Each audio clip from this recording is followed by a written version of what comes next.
احمد من الشرقيه بيسال: انا كان معايا رخصه مهنيه درجه ثالثه، الرخصه منتهيه من فتره، فايه الاجراءات اللي اعملها عشان اجدد الترخيص؟ فبنقول حضرتك بتروح المرور معاك صورتين، وصوره البطاقه وصوره الرخصه المنتهيه، وتعمل كومسيون طبي.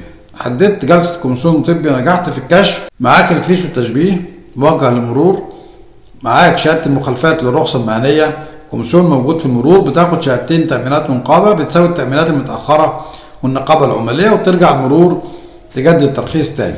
طيب في اختبار تاني؟ لا، مفيش اختبار بالنسبه لتجديد تجديد التراخيص، سواء كانت رخصه مهنيه او رخصه خاصه او رخصه موتوسيكل او رخصه جرار زراعي، اي نوع من انواع رخصه القياده، التجديد مفيش اختبار.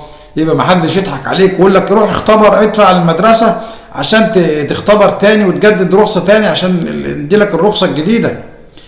التجديد مفيش اختبار تاني. يبقى تاني، تجديد الترخيص بالنسبه لرخصه القياده مفيش اختبار او مفيش اعاده اختبار. الاختبار لو الرخصه ملغيه، تمام، او بتطلع رخصه لاول مره، بتجدد الرخصه ما فيهاش اختبار تاني. تمام.